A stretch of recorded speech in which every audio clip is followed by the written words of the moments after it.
If our rivers are the veins of the earth, then the Gunpowder River is the lifeblood of the north-central Maryland landscape.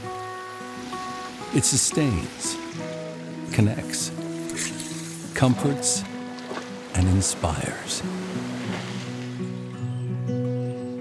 Born from a springhead just north of the Maryland state line, the Gunpowder's cool waters chart a southeast course toward the Chesapeake. The main stem, Big Gunpowder Falls, or Big Falls as it's known, flows through Carroll, Baltimore, and Harford counties. It drops some 700 feet in its 57-mile run to meet Little Gunpowder Falls in Joppa. There, the two converge, forming the nearly 7-mile tidal slackwater known as the Gunpowder River. The Gunpowder meanders through a region inhabited by millions, but much of its path is serene, protected parkland. In the upper reaches, Big Falls tumbles through a magical setting. This is one of the prettiest areas in Baltimore County. Here, it enters Maryland's largest stand of hemlocks, this side of the Appalachian Mountains. It is one of the few areas where you can experience an established hemlock grove. We have 150 acres of hemlock forest stand. Clark Howells, watershed manager for Baltimore City, oversees nearly 25,000 acres of watershed property that includes Pretty Boy, Loch Raven, and Liberty reservoirs. Hemlocks can be hundreds of years old. But this grove, near Pretty Boy in northern Baltimore County, was logged heavily, mostly for paper during the Industrial Revolution. Most of the trees are less than a century old, save for a few exceptional specimens. So this is a prime example of an old growth hemlock. Standing sentinel over the headwaters of this precious resource is an old-growth specimen over 200 feet tall and over 15 feet around. It's sort of a draw for folks that visit. They come in, take pictures, hug the tree. The hemlock's protective canopy is mirrored underground, where an extensive root network anchors the forest. Together, they help to keep the water cool and clean. The forest buffers that surround these reservoirs, which include this hemlock grove, help to pull up excess nutrients, hold the sediments in place that would otherwise impact water quality, not only in the river, but in the source water supply. That's especially important considering the Big Gunpowder Falls is the main source of drinking water for millions of people in Baltimore City and surrounding counties. For years running now, we've won awards for the best tasting water, and that all starts with a high-quality source water. Hey, Greg, how you doing? Good. But this protective forest buffer is under siege. Glad for coming out today. Yeah, we're back doing some treatments here. That's fantastic. Do you feel like you're getting a handle on things, or? Craig Kuhn, program manager for the Maryland Department of Agriculture, and his team of biologists, entomologists, and field technicians are fighting back against a destructive invasive insect called a woolly adelgid. Left unchecked, this bug would decimate the forest. Clark, here's Chelsea and Lynn. They're going to inject this tree using the trunk injection system. So we have to drill some holes to set these plugs in, and then we're using a tree IV system, and the needles go into the plugs. And then we use a pressurized system which injects the insecticide into the tree, and the tree drinks it up. The tree IV system administers a pesticide into the trunk, slowly killing off the aphid-like insect as it feeds on the tree's leaves. Put pressure in there. Given the hemlock's proximity to a drinking water source, wholesale spraying is out of the question. So each tree must be treated one by one.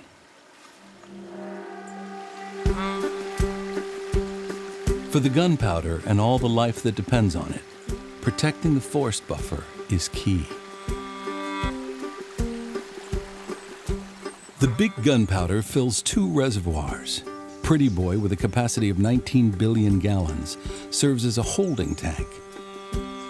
And Loch Raven, where 8 million gallons of water is pumped each day through underground aqueducts, provides much of the life-sustaining drinking water for Baltimore City and surrounding counties.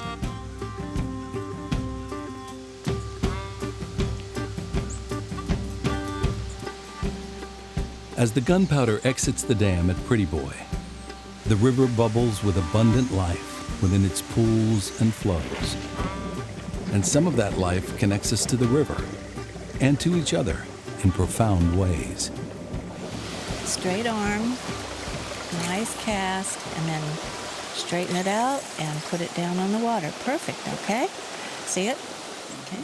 When I'm on the river, the Gunpowder River, I don't think about the next doctor's appointment I have or the next time I have to have blood work. I just think about being free and enjoying the cold water, the sunshine, being out in nature.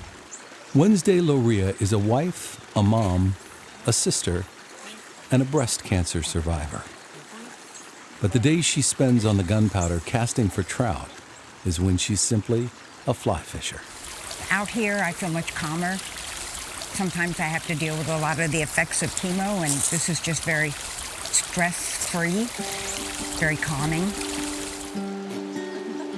Wednesday's a newcomer to fly fishing, introduced to the sport through a program called Casting for Recovery. It's where she met Carol Stevenson, a fly fishing guide here in Baltimore County, and also a survivor. I was diagnosed with cancer in 1999 and went through treatment for about a year. I had been fishing for a long time, and a friend of ours asked about this Casting for Recovery program. And I got in contact with him, so I became an instructor and started the program, different places around the mid-Atlantic. Really, really enjoyed it.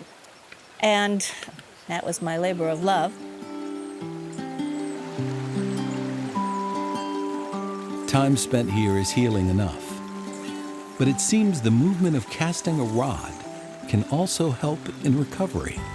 A breast cancer reconstructive surgeon discovered that the motion of fly casting mimics some of the exercises that the surgeons were prescribing for recovery from breast cancer. Carol has spent many years on the Big Gunpowder, fishing iconic spots like Whale Rock. They're very particular which ones they want to take. The gunpowder is life-sustaining and supporting and healing for the people who come up here. They hike, they bike, they canoe, they kayak, they fish, and it's a very, very special place for all of us. You just kind of get recentered here. This is a transformational experience. Here is a 17-mile section of the Gunpowder downstream from Pretty Boy Dam, a stretch that's widely recognized as a Blue Ribbon River, home to world-class trout fishing. Trout thrive in cool water, specifically temperatures between 55 and 60 degrees. In fact, fewer than 6% of the streams and rivers in Maryland are cold enough to support a healthy trout population. The bottom release dam keeps the river cold, and it supports a year-round trout population. We're just extremely fortunate that we have this right at our fingertips. That's why we have so many people coming up and visiting. That's why the fish are so smart. Because they've seen it all, they've been there, done that. They're running from me today. No, they're not. You're doing really well. Carol and Wednesday, as well as countless other anglers, have been drawn to this section of the Gunpowder since the trout population returned in the late 1980s, when the city of Baltimore agreed to start releasing cold water from the bottom of the dam. Trout require clean gravel, very little sediment, and cold water. Mark Staley, freshwater fisheries biologist for the Maryland Department of Natural Resources, runs the agency's annual trout stocking operation. Today, Mark and his team are out stocking rainbow trout in some questionable conditions. It can be raining, snowing, sleeting, whatever. If it's safe to drive on the roads, we will be stocking trout. The fish don't care. They're happy no matter what. We stock adult fish so people have trout fishing recreation really close to an urban area. Over 5,000 fish are poured into the river each spring. But the river also sustains a vibrant, naturally reproducing wild trout fishery. Now we have a self-sustaining wild population of brown trout, fabulous numbers. Essentially, if you were walking upstream in the Gunpowder and you were in the river, you would pass a brown trout every 3 feet that you walk the river. So it's hundreds of fish per mile. Those fish are wild, they reproduce, they grow up. As long as the water's cold, we expect that to continue into the future. And keeping the Gunpowder clean, clear, and cold is a challenge, considering it flows through the heavily populated Baltimore metropolitan area. As the Gunpowder River keeper, Theo Lagarder advocates for the river and its watershed. So being a river keeper means not only being a voice for the river, but a voice for the communities along the river. I used to think of it more from a fisherman's perspective, but now we have folks we're representing that kayak or canoe or hike and boat and swim the river. So it's all these voices that come together, and my role is to really amplify their interest in making sure the river's protected for all of those uses. Hey, how you doing today? All right. Good. Where are you from? Georgia. What's your name? Rick Alexander. I'm Theo Lagarder. Nice to meet you. Nice to meet you, Theo. Yeah, glad you're catching some fish. Oh, beautiful stream. That was a pretty rainbow. It was. That was the big one for today. Right. Great meeting you. I think that having a strong connection to the river is the most important aspect of being a river keeper. Have a good one. If one doesn't have a connection to the river, it's a little harder to identify threats to it. It's a little harder to talk to people even conversationally about what the river might need. The biggest aspect of the history is that water moved things back then. So we talk about mill dams and sawmills. The most important in the upper Gunpowder was the Hoffman paper mill, and they actually created the first paper used for currency in the U.S. Folks were making munitions leading up to the American Revolution and Civil War along the Gunpowder. There were copper smelters, and folks were using the resources that we had in conjunction with the river. The river was the power at that point. By the late 1800s, Baltimore City was growing by leaps and bounds. The foresight the city elders had in creating Loch Raven Reservoir really pointed to future drinking water needs. But that growth came at the expense of whole villages that had settled along the Gunpowder's banks. There are villages, or remnants of villages underneath these reservoirs. The town of Warren was certainly flooded. We saw back in the drought years in 2003 and 4 foundations of houses above Pretty Boy Reservoir that were seen as the reservoir level dropped from 100 feet to 17 feet. And you could look across the reservoir and actually see old foundations, old chimneys.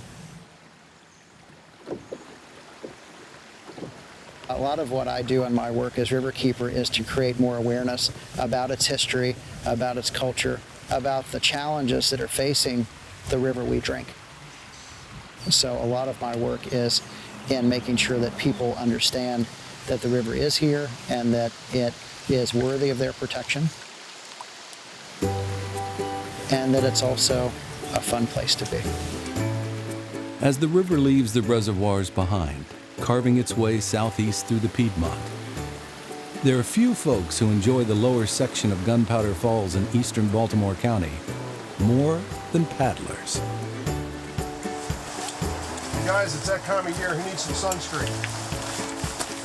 The same power that turned millstones a century ago now draws whitewater enthusiasts from far and wide.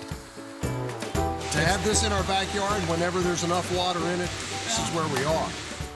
Ed Blizzard is president of the Baltimore Canoe and Kayak Club. Today he's leading a group of kayakers from the popular Bel Air Road put-in north of Perry Hall. Going down to Gunpowder is beautiful. I mean, it's so accessible to Baltimore, and I never dreamed when I moved to this area that I'd ever be able to come out and do this within a few minutes of home. This stretch of the Gunpowder runs through the central area of Gunpowder State Park, a linear park with trails on both sides of the river. And a popular spot for both kayakers and hikers is Pot Rocks, the first of 2 Class 3 rapids on the river. It's a thrill ride when the water is at the right level. Pot Rocks is named for the circular indentations in the river's bedrock, carved by the power of the water over thousands of years.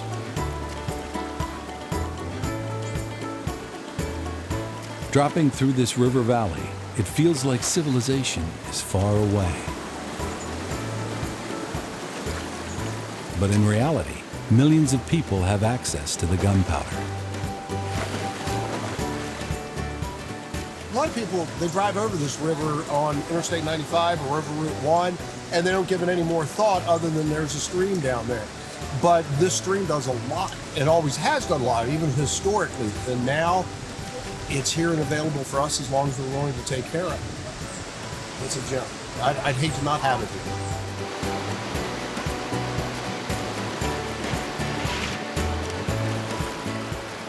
The last and only other Class 3 rapid is called S-Turn, just above Joppatown. This is where the Gunpowder makes its final fall from the Piedmont Plateau into the coastal plain. It is the final drop from a flowing river into a tidewater river. This is where it happens. This is where it happens right here. So as we come off of this, we're down to sea level.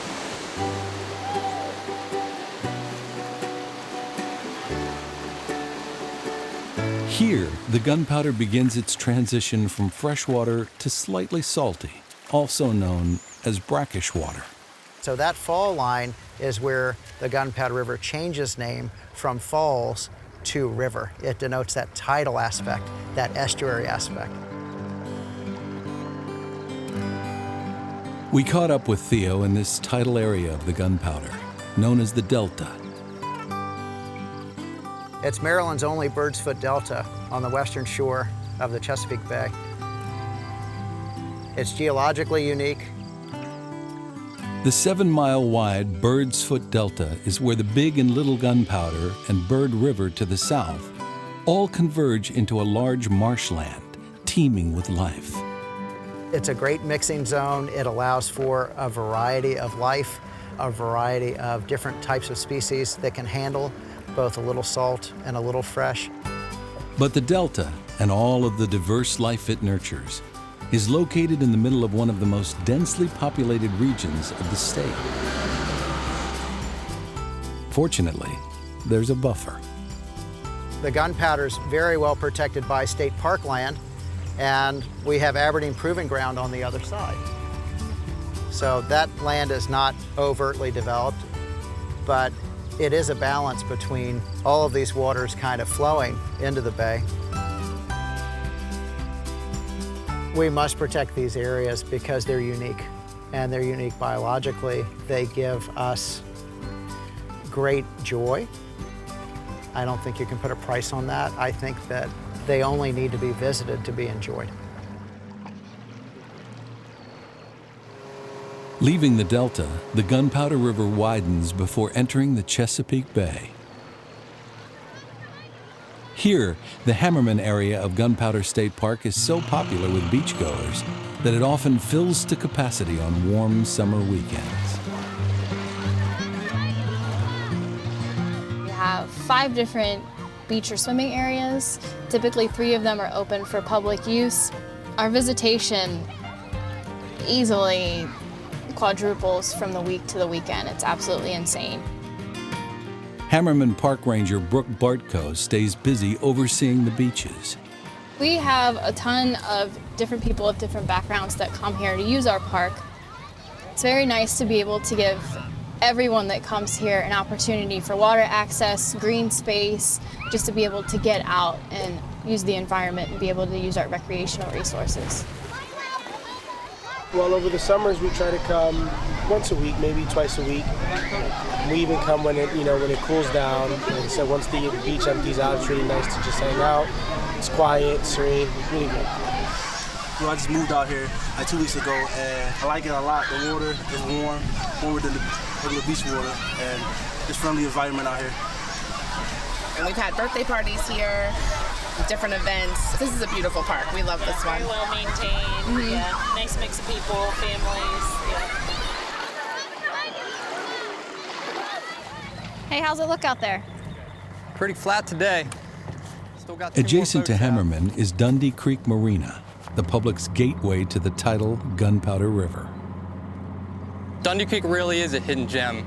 At the nice, quiet marina, you have access right here to get to the Gunpowder River. It's kind of a gateway to this whole world out on the water. Ranger Brett Prochaska manages the marina at Dundee Creek. We have the greatest job in the whole world. It's surreal. I mean, people come up to us, even my friends are like, oh my gosh, I can't believe you're a park ranger. That's so cool. Yeah. It's crazy. It's neat. You guys need some more wind. Yeah. People want to be here, it's just nice. We get a lot of smiling faces, people that are happy to enjoy their days off with their kids, their family, or even by themselves just to get away for a day. It's nice.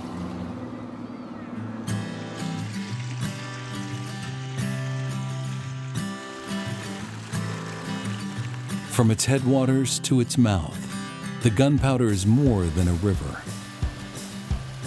It is a precious resource that sustains us, connects us, comforts us, inspires us.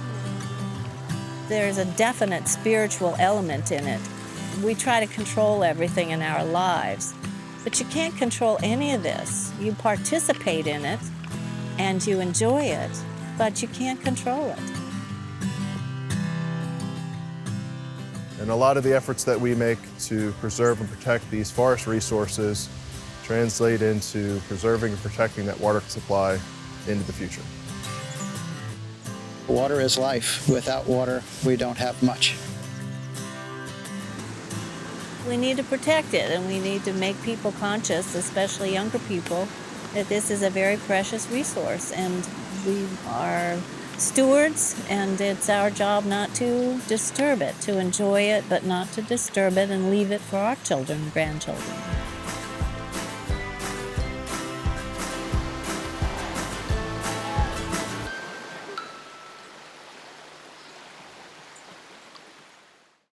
Stream anytime, anywhere with the free PBS app.